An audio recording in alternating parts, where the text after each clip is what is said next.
Hey, what's going on, guys? I'm Tyler from the Shower Room, and today I'm going to bring you the third take of this deck profile because I don't know how to use a mic. So, this is my version of the deck. This is going to be a Sekka's Light build. I don't play the danger cards because expense, and why? Why are they so expensive? That's my question. I know they're good, but my god. Hopefully they get reprint, hopefully. I wish. Please, God. Please, Konami.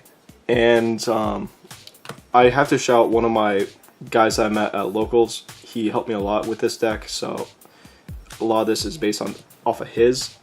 So thank you, Tony, and thank you for helping me build this. But let's get to the deck profile. 3 Skarm. Skarm is your main searcher when he's in grave, but you have to remember that's at the end phase, so you can't do it as soon as he hits grave and then search. You have to wait until end phase. But a good thing to know about Burning Abyss monsters, they can special summon if you control no spells or traps. And if you control a monster that's not a Burning Abyss monster or Phoenix Rhino, then they basically destroy themselves. And they all have effects in grave, and they're all level 3s. So, a thing that's going to be really weird is 2 Farfa. I think this is a good ratio due to the fact that you keep recycling it with Dante, and more or less you just want to see 1 in hand or 1 in grave or deck, because you're going to need a target for Beatrice. So it's really good. Next is the 2 Libic. 2 Libic helps you special summon a monster that's a Burning Abyss monster from your hand, and when it's sent to graveyard, you gain its effects. So if you have, say, Tor guy in the field and uses effects and you control Burning Abyss, you still don't get the blow up effect. So this reassures that your monsters don't blow up, especially if you have a Link monster. Get into the 1-ofs, you're going to be playing the 1 Calcap. Basically, back row destruction if your opponent has a set card. Really good. Next is going to be Alec. Negates monster effects. So, again, if you're going to go into a Link and you want at least one of your Burning Abyss monsters to stay alive, when it's sent to grave, you negate 1 monster on either side of the field. So, really good. And another thing to mention is look at the defense and attacks of which Burning Abyss you're sending, because some will have high defense or high attack. So it's a 50-50 shot of what you are dealing with. 1 Barbar due to time rules, so easy burn. I saw today at locals that just banishing 3 Burning Abyss monsters deal 900 damage, you win. So it comes in clutch at that. Next is the Rubik. No effect in grave, but you're tuner of the deck, so it helps you go into Virgil. And if you want to play other synchro monsters, you can, but right now I'd rather just play the 1 Virgil. Of course, you're going to play the 1 Graph and the 1 Seer. 1 Graph sent to grave, you can special summon a Burning Abyss monster from your deck.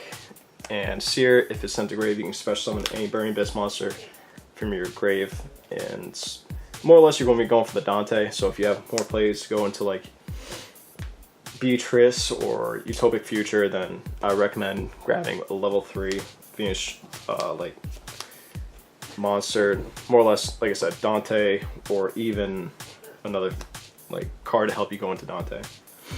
So that's going to be it for the Burning Abyss monsters. Really good lineup. It's been working really well. So to help you extend plays, 3 Phoenix Rhino. Like I said, all fiend monsters that you control cannot be destroyed by card effects in battle. So helps protect your Burning Abyss monsters from being destroyed by their own effects. So if you have, like, the next card is going to be 3 Mathematicians. If you have those on the field, then with a Phoenix, you don't have your Burning Abyss monsters blow up in your face. So it's a really good thing to have. They're all basically foolish burials, so when they hit grave, send 1 monster from deck to grave, and then you get a Burning Abyss monster's effect. Mathematician's really good, especially if you have Libic and like deck still, and you have a Burning Abyss monster that you want to summon, but you can't because you're afraid it's going to get blown up due to the Mathematician. So you send a level 4 or lower monster from your deck to grave. Then mostly you're going to be sending Libic or Barbar, depending on the situation. So next for the senders, you're going to be playing 3 Galaxy Worm. This is basically a rank 3 engine, so that's all it is. That's the whole deck. So Galaxy Worm is you normal summon it, and when you have no other monsters, then you special summon another from deck. So it helps you go in Dante. If you have Burning Abyss in hand, discard it, go into Beatrice, etc., etc. Really good card. It's going to be Paraporo. Really good card. If you take like effect damage while this is engraved, you can target one monster on the field, destroy it. Really good card, and also level 3. Another for the one-ofs on Fairy Tale Snow.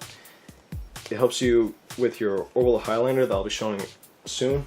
Orbital Highlander, you need to have 5 more monsters in your graveyard that have different names. So Snow basically helps you with that. So is Barvar. So if you get rid of duplicates, then this is a really easy way to get the plays going. So, and it's also a Book of Moon. One tour guide helps you get more Burning Abyss monsters.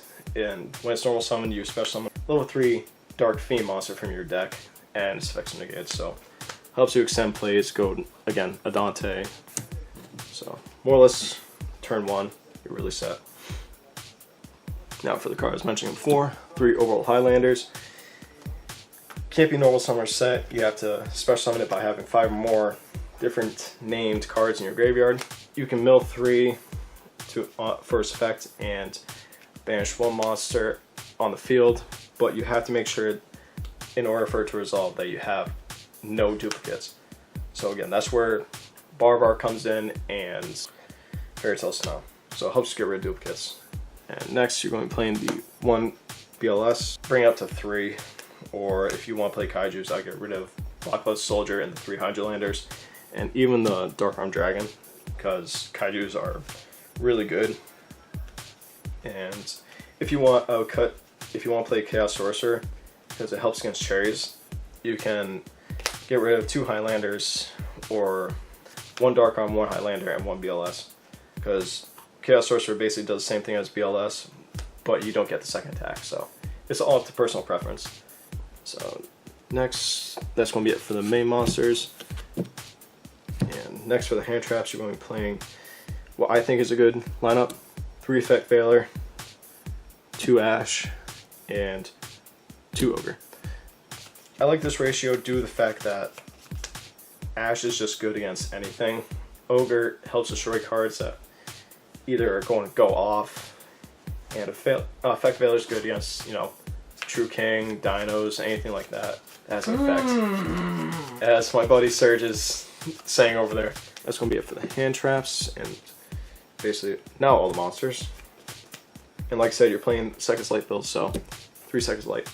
Really good card. Helps at least make sure that you don't have copies in your hand, especially like Burning Abyss monsters. So if you see like 2 Skarms in your hand with a Seconds Light and say 2 random cards, then you can just banish that card, banish Seconds Light from your graveyard, reveal the card that you want to shuffle back in, shuffle it, draw a card. So you really can't complain. You're drawing 4 cards on that turn. So that's going to be it for the main deck. And for the extra deck, this is how I play it. You can play it any way that you want, but this is the way that I found it worked really good. And this is not budget, so you're going to play the 1 Boral Sword, 1 Borreload, 1 Decode, 1 Underclock, 1 Cerberus, and 1 Mermaid. So Boral Sword just helps you win games, so does Borreload. Decode Talker helps you negate. So if you have like just a Dante that has no material and you want to recycle something back, Cerberus, just due to the fact that you want to get rid of pesky, problematic main monster zone monsters, like boss monsters like that. And Mermaid, because why not make your opponent lose 1,000 attack points if the cards aren't cold linked? I like that. So that's going to be it for the links. Going on to the XCs. Like I said, you play the Utopic Future, really good. It's basically you're playing 2 Borreloads, which I like, but this one can't be destroyed by battle or card effects, and I take no damage. So the weird interaction that I've seen with this card is Borreload and this on the same field. If Borreload swings into it, then you basically switch cards. So it's an odd thing, but hey, it works. And you have to have 2 Xyz monsters with the same level, but you're only playing literally all level 3 ranks. Equipped, I don't go into. I might substitute that out. Super Quantal, you're substituting out for the Phoenix, which I don't have yet. I'm getting that tomorrow. Phoenix is just all around better. Plus, you get the effect of a Burning Abyss monster when you discard. So, again, all around better. Phantom Knight Breaksword, really good card. I'm gonna switch this out for anything. It helps get rid of problematic cards again, and just helps you OTK a lot. So you're playing those. One Beatrice helps you go into, you know, your Virgil or your Purple Dante. More or less, you're going to be going to Purple Dante. Next is, of course, the 2 Dantes. Really good card. Mill 3, gains attack depending on how many cards you milled. So more or less, if you're milling 3, you're getting 2,500 attack. And Beatrice also, you have to discard target Dante, but you have to discard a Burning Abyss monster, target Dante, then overlay it. And another thing to mention that's really useful, again with Farfa, when you use Beatrice's effect on your opponent's turn and they have something really problematic, detach the Dante and send Farfa.